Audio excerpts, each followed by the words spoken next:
എല്ലാവർക്കും നമസ്കാരം. പുതിയൊരു വീഡിയോയിലേക്ക് സ്വാഗതം. ഇന്നലെ നമ്മുടെ വീഡിയോ അതിരപ്പള്ളി ട്രിപ്പും 20 വർഷത്തിന് ശേഷം നമ്മുടെ കോളേജിലുള്ള എല്ലാ ചങ്കളും ഒരുമിച്ചുള്ള ഒരു അടിപൊളി ഗെറ്റ് ടുഗദറും കേട്ടോ.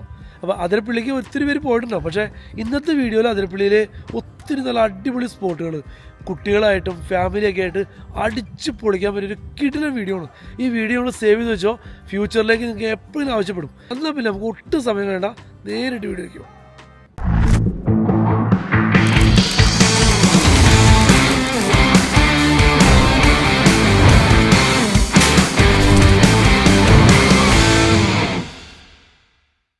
അങ്ങനെ നമ്മുടെ അതിരപ്പള്ളി ട്രിപ്പ് സ്റ്റാർട്ട് ചെയ്യണം. രാവിലെ തന്നെ ട്രിപ്പ് തുടങ്ങി. അതിരപ്പള്ളിയിൽ നിന്ന് ചാലക്കുടിയിൽ നിന്ന് ഏകദേശം ഒരു 30 കിലോമീറ്റർ ഉണ്ടോ. എയർപോർട്ടിൽ നിന്നായാലും തൃശ്ശൂരിൽ നിന്നൊക്കെ വരുന്നെങ്കിൽ നല്ലായാലും ഒരു 58-60 കിലോമീറ്റർ കഴിഞ്ഞ് നമുക്ക് ഇവിടെ എത്താൻ പറ്റും.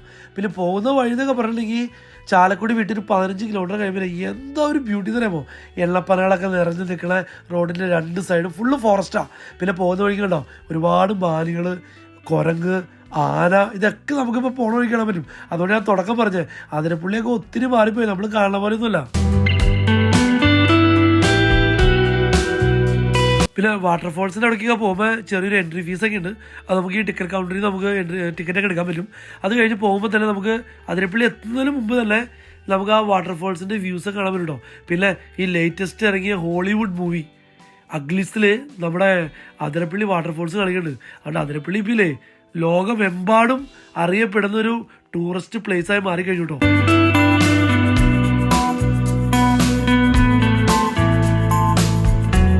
അങ്ങനെ എൻട്രൻസിൻ്റെ അവിടെ എത്താറായിട്ടോ. ഇവിടെ കയറുമ്പോൾ നമ്മുടെ പെരുന്നാളിനെ കാണാൻ ഒരുപാട് പിള്ളേർക്ക് കളിക്കാനുള്ള ടോയ്സൊക്കെ ഉള്ള സ്ഥലമുണ്ട്. ഇതാണ് മെയിൻ എൻട്രൻസ്. അപ്പോൾ നമ്മളെടുത്ത ടിക്കറ്റ് ഇവിടെ എൻട്രൻസിൽ കാണിച്ചു കൊടുത്തിട്ട് നമ്മൾ അകത്തേക്ക് പോകണം. ഏകദേശം ഒരു 1/2 കിലോമീറ്റർ, ഒരു 600-700 മീറ്റർ നടന്നാൽ മതിയിരിക്കും. നേരെ നമ്മൾ എത്തുന്നത് വാട്ടർഫോൾസിൻ്റെ അവിടേക്കാണ്. പോകുന്ന വഴിയൊക്കെ നല്ല ഭംഗിയാണ്. അവർ ഫുള്ള് മറ്റേ കരിങ്കല്ലിലുള്ള കട്ടകളൊക്കെ ഇട്ട് 2 സൈഡിലും കൈവരിയൊക്കെ പിടിപ്പിച്ച് നല്ല രസമായിട്ടുള്ള ഒരു ഫോറസ്റ്റിനകത്ത് പോണ ഒരു ഫീലൊക്കെ കിട്ടും. പിന്നെ നല്ല തിരക്കാണ്. പിന്നെ ഏറ്റവും കൂടുതൽ നമ്മൾ ശ്രദ്ധിക്കേണ്ടത് ഒത്തിരി കുരങ്ങന്മാരുണ്ട്. അവർക്ക് നമ്മൾ തീറ്റ കൊടുക്കാൻ നിൽക്കരുത് കേട്ടോ. നമുക്ക് ചില കുരങ്ങുകളൊക്കെ നമ്മൾ ആക്രമിക്കും. അതുകൊണ്ട് പിള്ളേരോടൊക്കെ പോകുമ്പോൾ അത് നമ്മളൊന്ന് മെയിനായിട്ട് ശ്രദ്ധിക്കണം കേട്ടോ.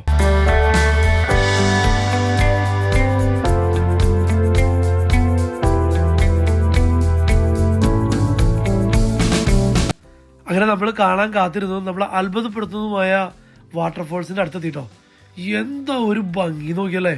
അതോ 80 അടി ഉയരത്തുന്ന കേട്ടോ ഈ വെള്ളം നിലത്തേക്ക് പതിക്കണേ. അതുപോലെ തന്നെ അതിരപ്പള്ളിയിൽ വന്നവർക്ക് അറിയാൻ പറ്റും, ഈ വെള്ളച്ചാട്ടത്തിൻ്റെ തൊട്ടടുത്തൊരു ഷെഡ് കണ്ടിട്ടുണ്ടോ.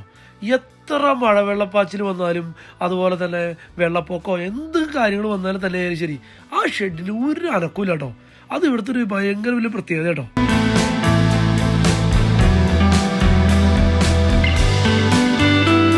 വാട്ടർഫോൾസിൻ്റെ മുകളിൽ നിന്നുള്ള കാഴ്ചകളെ കണ്ടിട്ട് നമുക്കിനി താഴേന്ന് തൊട്ടടുത്ത് കാണാൻ പറ്റും കേട്ടോ. ഞാനത് ആദ്യമായിട്ടാണ് ഇവിടേക്ക് വരുന്നത്. ഞാൻ മാത്രമല്ല, നമ്മുടെ വർക്കി ഇതിൻ്റെ തൊട്ടടുത്താണ് താമസിക്കുന്നത്. അതിൻ്റെ പുള്ളി പോലും ഇവിടേക്ക് വന്നിട്ടില്ല. പിന്നെ അതുപോലെ തന്നെ നടക്കുന്നതിനെങ്കിൽ മൊത്തം കല്ലുകളൊക്കെ പാകിയ കുറച്ച് സൂക്ഷിച്ചൊക്കെ ഇവിടെ പോകാനായിട്ട് പിന്നെ ടോയ്ലറ്റ് ഫെസിലിറ്റീസൊക്കെ ഉണ്ട്. അങ്ങനെ നമ്മൾ താഴേക്ക് എത്തിയിട്ടോ.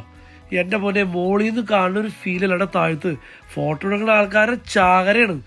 എന്താ ഒരു ഭംഗി നോക്കിയേ. ഈ സീനൊക്കെ കേട്ടോ മലയാള സിനിമ തുടങ്ങി ഇന്ന് വേൾഡിലുള്ള എല്ലാ മൂവീസും, ഇപ്പോൾ ലേറ്റസ്റ്റ് ഹോളിവുഡ് മൂവിയിൽ വരെ നമ്മുടെ അതിരപ്പള്ളി വാട്ടർഫോൾസ് എത്തി. അപ്പോൾ അതിരപ്പള്ളി ചില്ലറക്കാരല്ല, നമുക്ക് മനസ്സിലായില്ലേ.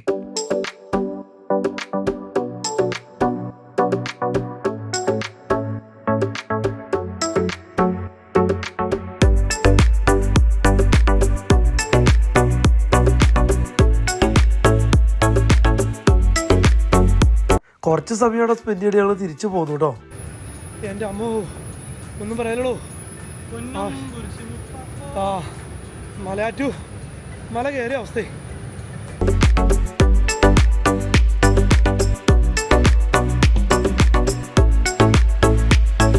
അങ്ങനെ വാട്ടർഫോൾസ് കണ്ട് നമ്മൾ അടുത്തത് തുമ്പൂർ മുഴി ഡാമുണ്ട്. അതിരപ്പള്ളിക്ക് വരുന്ന വഴിക്കാട്ടോ. അപ്പോൾ ഇവിടെ ഈ അതിരപ്പള്ളി വരുന്നവർ ഇവിടെ മാത്രം വരാണ്ട് പോകുന്ന വഴിക്ക് ഈ തുമ്പൂർമുഴി ഡാം, 2 വാട്ടർ തീം പാർക്കൊക്കെ ഉണ്ട്. അപ്പോൾ അതൊക്കെ കാണുകയാണെങ്കിൽ പിള്ളേർക്ക് ഒരു ത്രില്ലായിരിക്കും. അത് കഴിഞ്ഞ് നമുക്ക് കുറച്ച് സ്റ്റേ ചെയ്യാനൊക്കെ പറ്റും. അതൊക്കെ വീഡിയോയിൽ ലാസ്റ്റ് വരും കേട്ടോ. പിന്നെ പോകുന്ന വഴിക്ക് നോക്കിയപ്പോൾ കരിക്ക് വിൽക്കാൻ വെച്ചോളൂ. നേരെ കരിക്ക് ഒരെണ്ണം വാങ്ങിച്ചു. അതിൻ്റെ കരിക്കൊക്കെ വാങ്ങിച്ച് കഴിച്ചു. നല്ല ടേസ്റ്റ് ആയിരുന്നു കേട്ടോ. പിന്നെ ഒത്തിരി നടന്ന അവസ്ഥ കാരണം അതിന് കുറച്ചുകൂടി ടേസ്റ്റ് കൂടി. അങ്ങനെ തുമ്പൂർമുഴി ഡാമിൻ്റെ ഫ്രണ്ടിലെത്തി. ഇവിടെയും ചെറിയൊരു എൻട്രി ഫീ ഒക്കെ ഉണ്ട് കേട്ടോ. എന്നിട്ട് നമുക്ക് അതിൻ്റെ അകത്തേക്ക് കയറാൻ പറ്റും. രാവിലെ 9 മണിക്ക് വൈകിട്ട് 5 വരെ ഉണ്ട്. ഇത് ശരിക്കും ഒരു ഗാർഡനും അതൊരു തൂക്കുവാലമൊക്കെ ഉണ്ട്, നല്ല ഭംഗിയാണ് കാണാനായിട്ട്. പിന്നെ ഇതിനകത്ത് എടുത്തു പറയേണ്ട ഒരു കാര്യം എന്ന് വെച്ചിട്ടുണ്ടെങ്കിലേ, അത് മെയിൻറ്റെയിൻ ചെയ്തുകൊണ്ട് പോണ കാര്യം നമ്മൾ കണ്ടു കഴിഞ്ഞാൽ നമുക്ക് സങ്കടം വരും കേട്ടോ. നമ്മുടെ നാട്ടിൽ ഇങ്ങനത്തേക്ക് ഒരു ഫെസിലിറ്റി ഉണ്ടായിട്ട് അത് കാണിച്ചു വെച്ചാൽ കാണണം. എത്രയോ ടൂറിസ്റ്റുകളെ അട്രാക്റ്റ് ചെയ്യാൻ പറ്റിയ കിട്ടുന്ന സ്പോട്ടുകളെന്ന് പറയുമ്പോൾ, പക്ഷേ സർക്കാരിൻ്റെ അനാവസ്ഥ പോലെയാണോ അതോ ഫോറസ്റ്റിൻ്റെ അണ്ടറിൽ വരുന്നോ എനിക്കറിയില്ല അതിനെ കുറിച്ചൊന്നും. പക്ഷേ കുറച്ചുകൂടി നന്നായിട്ട് മെയിൻറ്റെയിൻ ചെയ്യണമെങ്കിലേ എന്ത് ബ്യൂട്ടിഫുള്ളായൊരു സ്പോട്ടാന്ന് പറയുമ്പോൾ ഈ തുമ്പൂർമൊഴി ഡാമും അതുപോലെ ഈ പാർക്കും കുട്ടികൾക്ക് കളിക്കാനുള്ള സ്പോട്ടും ഇവിടെ ഇതിൻ്റെ അകത്തുണ്ട് കേട്ടോ.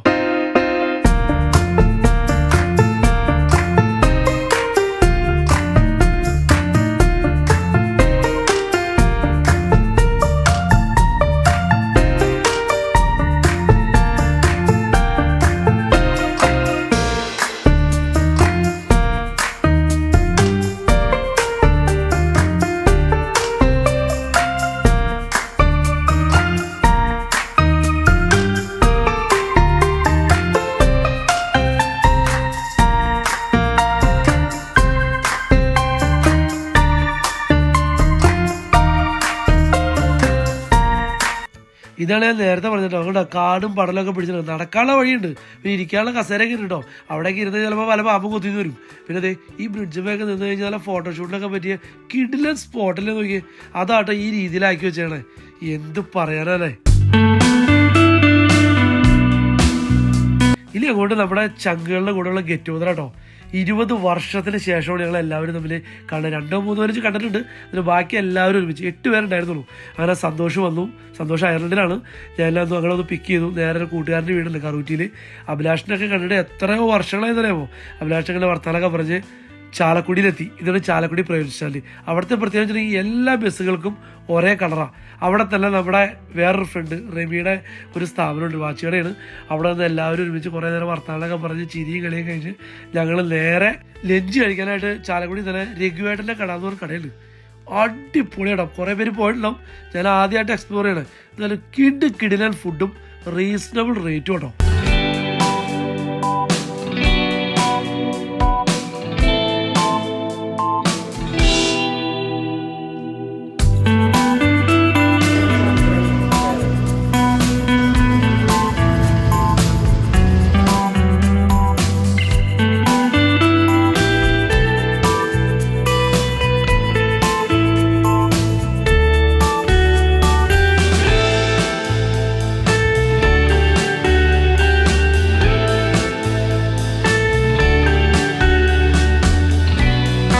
അങ്ങനെ ഫുഡൊക്കെ കഴിഞ്ഞ് നമ്മുടെ സാരഥി സന്തോഷമാണ്.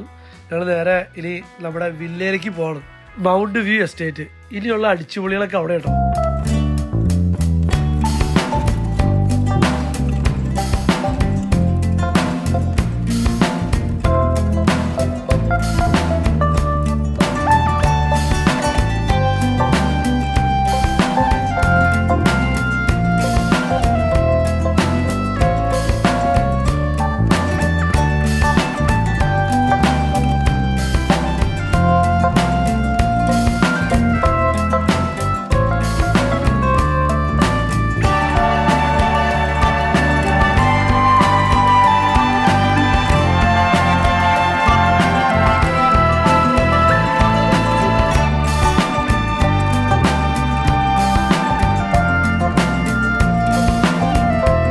ഇതാണ് ഞാൻ തുടക്കം പറഞ്ഞ മൗണ്ട് വ്യൂ എസ്റ്റേറ്റ് വില്ല.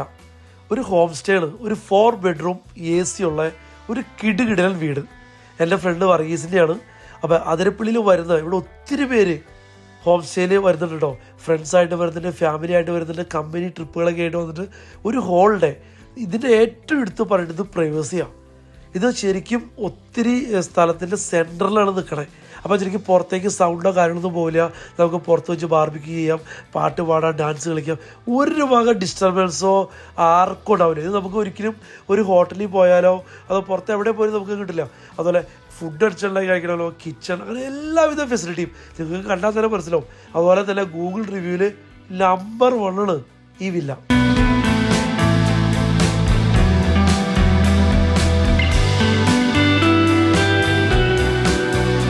അങ്ങനെ ഞങ്ങൾ വന്ന് ഫുഡും ഒരു ഡ്രസ്സും കാര്യങ്ങളൊക്കെ എടുത്തു വെച്ച് കഴിഞ്ഞാൽ ഇനി കുളിക്കാൻ പോകണ പരിപാടിയിലാണ്. അതൊക്കെ ഇതിന് തൊട്ടടുത്താട്ടോ, സേഫായിട്ടുള്ള ഏരിയ. പിന്നെ വന്നപ്പോൾ വർക്കിക്ക് ലിക്കർ ചോക്ലേറ്റ് വേണമെന്ന് പറഞ്ഞിട്ട് ഞാൻ ഒരു ലിക്കർ ചോക്ലേറ്റ് വാങ്ങിച്ചുകൊണ്ട് കൊടുത്തു. അതിൻ്റെ ഒരു അൺബോക്സിങ്ങാണ്. വർക്ക് ചെയ്യാൻ വളരെ ഹാപ്പി കേട്ടോ.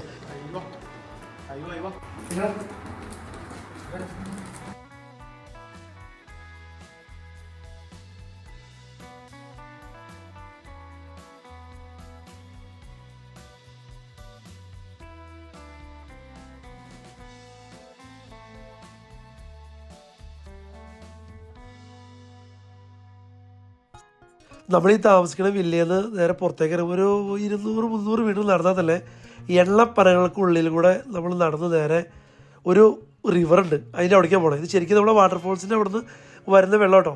സേഫാണ്. മഴക്കാലത്ത് മാത്രം നമ്മൾ ശ്രദ്ധിച്ചാൽ മതി. അങ്ങനെ അവിടെ വന്ന് കുളിക്കാനൊക്കെ ആയിട്ട് വന്നു. കുളിയൊക്കെ തുടങ്ങി കുറച്ച് നേരം കഴിയുമ്പോൾ ദേടാ അവിടെ നിന്ന് കാട്ടാന വരുന്നു. ഈ ഏരിയയിൽ കുറച്ച് കാട്ടാനൊക്കെ ശല്യം കൂടുതലാണ്. എന്താ കാര്യം വെച്ചിട്ടുണ്ടെങ്കിൽ ഇവിടെ ഈ എണ്ണപ്പനയുള്ള കാരണം ഇല തിന്നാൻ വേണ്ടിയാണ് മെയിനായിട്ട് വരുന്നത്. രാത്രിയൊക്കെ കഴിഞ്ഞ ഇവിടുത്തെ താമസിക്കുന്നവർക്ക് ഒത്തിരി ഡിസ്റ്റർബൻസ് ഉണ്ട്.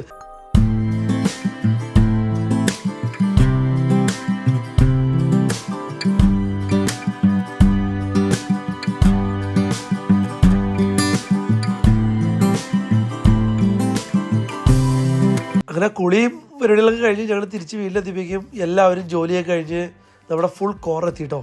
എല്ലാവരും വന്നു. കുറേ നേരം ഇന്ന് പഴയ കഥകളും കോളേജ് വിശേഷങ്ങളൊക്കെ പറഞ്ഞ് വർത്താനൊക്കെ പറഞ്ഞിരുന്നു. കൂട്ടത്തിൽ കൂടെ ചെറിയൊരു സ്മോളൊക്കെ കഴിച്ച് അതുപോലെ തന്നെ വർക്കിയുടെ വീട്ടിൽ നിന്ന് അവിടെ ഫുഡൊക്കെ ഉണ്ടാക്കി കൊടുത്തത്. വർക്കിയുടെ വൈഫ് റോസാണ് ഫുഡൊക്കെ പ്രിപ്പയർ ചെയ്യാൻ കൊടുത്തത്. വട്ടയപ്പവും പോർക്കും പിന്നെ വൈകുന്നേരത്തെ ചോറും കറികളൊക്കെ. അപ്പോൾ അതുകൊണ്ട് റോസിന് പ്രത്യേക ഒരു താങ്ക്സ്. അതുപോലെ തന്നെ ഒത്തിരി കൂട്ടുകാരന്മാരെ നമ്മൾ ഓൺലൈനിൽ വിളിച്ച് വീഡിയോ കോൾ വിളിച്ച് സംസാരിക്കുകയും അത് കാരണം നല്ലൊരു ഓളം ഇരുന്നു മൊത്തം ആ ഒരു നൈറ്റ്.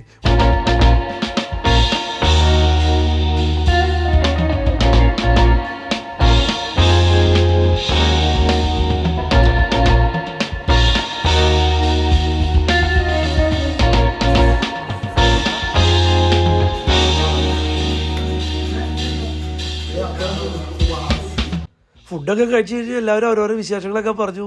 കുറേ പേര് പാട്ടൊക്കെ പാടി. അപ്പോൾ അങ്ങനെ പാട്ട് പാടാനും ഇതൊക്കെ ഫുൾ സെറ്റാണ് വീട്ടിലുള്ളത്. അതുപോലെ ഞാൻ തുടക്കം പറഞ്ഞ് നമുക്ക് എന്തുകൊണ്ട് ഒരു പ്രൈവസി ഉള്ള ഒരു കിടൽ ഹോം സ്റ്റേ അത്. രാവിലെ 6:30 എല്ലാവരും എണീറ്റുണ്ടോ. പിന്നെ തലേ ദിവസത്തെ ഉണ്ടായിരുന്ന ഫുഡും പിന്നെ എഗ്ഗൊക്കെ വാങ്ങിച്ചിട്ടുണ്ടായിരുന്നു. ഓംലേറ്റൊക്കെ ഉണ്ടാക്കി ഓംലേറ്റും ബുൾസയൊക്കെ കഴിച്ച് ഇന്നലത്തെ ഫുഡൊക്കെ കൂടി എല്ലാവരും ഷെയർ ചെയ്ത് നേരെ അവരെല്ലാവരും പോകാനുള്ള തയ്യാറെടുപ്പിലാട്ടോ.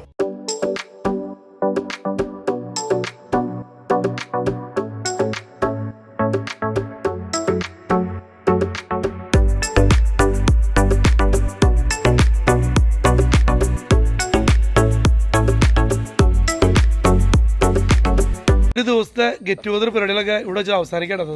അപ്പോൾ രാവിലത്തെ ബ്രേക്ക്ഫാസ്റ്റ് കഴിഞ്ഞു. അപ്പോൾ ഫ്രണ്ട്സ് അവരൊക്കെ തിരിച്ചു പോകണം. അപ്പോൾ നമുക്ക് അവരൊന്ന് പരിചയപ്പെടണേ. ഇത് സൂരജ്, ഇത് എൻ്റെ പേരിലുള്ള അടുത്ത ഉല്ലാസ് കട്ടപ്പുറം, ഇത് സന്തോഷ് UK അയർലൻഡിലാണ്.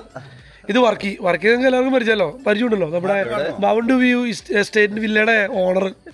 ഇത് നമ്മുടെ വിപിൻ, പുള്ളി ഖത്തർ എയർവേസിൽ എയർപോർട്ടിൽ വർക്ക് ചെയ്യണേ. ജയേഷ് ഐ സ്പെഷ്യലിസ്റ്റ് അല്ലല്ലോ, ഐ ഡിപ്പാർട്ട്മെന്റിലെ കോർഡിനേറ്റർ ആയിട്ട് വർക്ക് ചെയ്യും.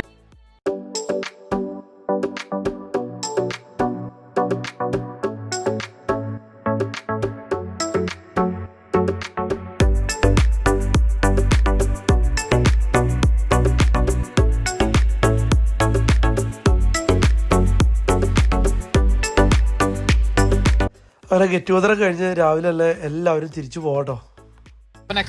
ഓക്കെ ബൈ ബൈ ബൈ കടപ്പുറം ബൈ ബൈ.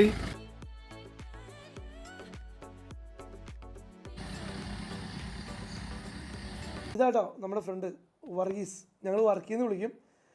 പിന്നെ വർക്കി എങ്ങനെയുണ്ട് ഇപ്പം നമ്മുടെ ഇവിടുത്തെ അതിരപ്പള്ളി വിശേഷങ്ങളും ടൂറിസ്റ്റുകളുടെ ഒക്കെ? അതിരപ്പള്ളിനെ സംബന്ധിച്ച് പറയുമ്പോൾ ഇപ്പോൾ ടൂറിസ്റ്റുകളെക്കാളും കൂടുതൽ ഇവിടെ വന്യമൃഗശല്യം പേടിച്ചിട്ട് ഇവിടുത്തെ പ്രദേശവാസികൾക്ക് ജീവിക്കാൻ പറ്റാത്തൊരു സാഹചര്യമാണ്. അതിൻ്റെ പേരിൽ ടൂറിസ്റ്റുകൾക്കും ആക്രമണം നേരിട്ട് ഇവിടെ കുരങ്ങുകൾ, വിനോദസഞ്ചാരികളായിട്ടുള്ളവരെ കുരങ്ങുകൾ ആക്രമിക്കുക, പിന്നെ വഴിയിൽ ആന വഴി തടയുക, വണ്ടി ആക്രമിക്കുക, അങ്ങനെയുള്ള പ്രശ്നങ്ങളൊക്കെ ആയിട്ട് ഇവിടെ വളരെയധികം ബുദ്ധിമുട്ടിലാണ് ഇവിടുത്തെ പ്രദേശവാസികളും ഇവിടേക്ക് വരുന്ന സഞ്ചാരികളും. വളരെ മനോഹരമായിട്ടുള്ള ഈ ഒരു അതിരപ്പള്ളി പോലത്തെ ഒരു പ്രകൃതി സുന്ദരമായിട്ടുള്ളൊരു മേഖലയിൽ ഈ വന്യമൃഗങ്ങളുടെ ശല്യം കൊണ്ട് ഇവിടെ ടൂറിസത്തിന് വളരാനുള്ള ഒരു സാധ്യതയെ തടസ്സപ്പെടുത്തുകയാണ് സത്യത്തിൽ സംഭവിച്ചുകൊണ്ടിരിക്കുന്നത്. എങ്ങനെയുണ്ട് നമ്മുടെ ഈ വീടിന്റെ കാര്യങ്ങളൊക്കെ? എങ്ങനെ ടൂറിസ്റ്റുകൾ വരുന്നുണ്ടോ, അതോ കോവിഡ് കഴിഞ്ഞതിന് ശേഷമാണോ കൂടുതൽ വരുന്നത്, അതോ കോവിഡിന് മുമ്പ് ആ ഒരു രണ്ട് തമ്മിലുള്ള വ്യത്യാസം തന്നെയുണ്ട്? ടൂറിസ്റ്റുകൾ ഹോം സ്റ്റേയിലേക്ക് വരുന്നത് ഇപ്പോൾ താരതമ്യേന കുറവാണ്. കോവിഡ് കഴിഞ്ഞ ഒരു സമയത്ത് നല്ല രീതിയിൽ ആളുകൾ വന്നിരുന്നു. പക്ഷേ ഇപ്പോൾ വീണ്ടും ഈ പറഞ്ഞ പോലെ പ്രകൃതി ദുരന്തങ്ങളും മഴയൊന്നും ഒരു ക്രമം തെറ്റിയിട്ടുള്ള ഒരു മഴയും കാര്യങ്ങളും കാലാവസ്ഥാ വ്യതിയാനങ്ങളൊക്കെ കൊണ്ട് ആൾക്കാർ തീരെ കുറഞ്ഞിട്ടുണ്ടെന്ന് തന്നെ പറയാം. പിന്നെ ഇവിടെ അതിരപ്പള്ളിനെ സംബന്ധിച്ച് കുറച്ച് ചൂട് കൂടിയൊരു പ്രദേശം കൂടിയാണ്. അതുകൊണ്ട് ഇത്രയ്ക്ക് വെള്ളച്ചാട്ടം സംഭവം ഉണ്ടായിട്ട് ചൂട് കൂടുതലാണ് ഇവിടെ. അപ്പോൾ ആളുകൾ മൂന്നാർ, വാഗമൺ പോലെയുള്ള സ്ഥലങ്ങൾ കൂടുതൽ പ്രിഫർ ചെയ്യും. പിന്നെ നമ്മുടെ ഈ വീട്ടിൽ ഏറ്റവും കൂടുതൽ ഫാമിലീസ് ആണോ ബാച്ചിലേഴ്സ് ആണോ വരുന്നത്? ഫാമിലിയാണ് കൂടുതലായിട്ട്. ഫാമിലി, ഫ്രണ്ട്സ്, കുടുംബം, കൂട്ടുകാരും എല്ലാവരുമായിട്ട് ഒരുമിച്ച് വരുന്ന ആളുകൾക്ക് നിൽക്കാനായിട്ട് ഒരു പ്രൈവറ്റ് പ്രോപ്പർട്ടി എന്ന നിലയിൽ സ്വന്തം വീട് പോലെ അവർക്ക് കണ്ട് ഒരു ദിവസം താമസിക്കാനായിട്ട് വളരെ സാധ്യതകളുള്ള ഒരു പ്രദേശമാണ്. അടിപൊളി അടിപൊളി അടിപൊളി അടിപൊളി. അങ്ങനെ ഞാനും ഇറങ്ങിട്ടോ. വർക്ക് അങ്കമാലി തന്നെ ഡ്രോപ്പ് ചെയ്യാമെന്ന് പറഞ്ഞു. ഒരു ദിവസം പോയത് അറിഞ്ഞില്ല കേട്ടോ. 20 വർഷത്തിന് ശേഷം കിട്ടുന്ന കുറേ കൂട്ടുകാരും അതുപോലെ തന്നെ മനസ്സിന് കുളിർമ കിട്ടാവുന്ന സന്തോഷം തരാവുന്ന അടിപൊളി കാഴ്ചകളും. ഇതിൽ കൂടുതൽ എന്ത് വേണം? അതിരപ്പള്ളി ട്രിപ്പും അതുപോലെ തുമ്പൂർ മൊഴി പോകുന്ന വഴിക്കൊക്കെ ഒത്തിരി സ്ഥലങ്ങളുണ്ട് നല്ലത്. നല്ല വ്യൂ പോയിന്റുകളൊക്കെ ഉണ്ട്. അതൊക്കെ നമ്മുടെ ഫ്രണ്ട് നമ്മളെ കാണിച്ചു തന്നു. അതും കഴിഞ്ഞ് ഉച്ചയ്ക്ക് ചാലക്കുടിയിലെ രഘുവേട്ടൻ്റെ കടയിൽ നിന്ന് കിടിലൻ ഫുഡ്, അതായത് വാഴയില് കുത്തരി ചോറും അങ്കമാലി മാങ്ങക്കറി. നാട്ടിൽ വെക്കേഷനൊക്കെ വന്നിട്ട് അങ്കമാലി മാങ്ങക്കറി കഴിച്ചിട്ട് പിന്നെ എന്തുട്ട് അങ്കമാലിക്കാരനാ നമ്മൾ ജീവിച്ചു നിന്നിട്ട് വല്ല കാര്യമുണ്ടോ? അങ്കമാലി മാങ്ങക്കറിയും നല്ല അടിപൊളി പോത്ത് വരട്ടിയത് കൂടിയില്ലേ, വയറ് നിറച്ച് ചോറുണ്ട്. ആ മാങ്ങക്കറിയും പോത്തും കൂടി മിക്സ് ആയിട്ടൊരു ഒരു സ്മെല്ല് ഫോം ചെയ്യും. ഇപ്പോഴും കഴിയുമ്പോൾ പോയിട്ടോ, ഞാൻ സോപ്പിട്ട് കഴിയില്ല ആ സ്മെല്ല് കളയാണ്ടിരിക്കാൻ വേണ്ടി. അടിപൊളിയായിരുന്നു. അപ്പോൾ അങ്ങനെ നമ്മുടെ ഫ്രണ്ട് നമ്മളെ വീഡിയോ കൊണ്ട് നാക്കും വർക്കി.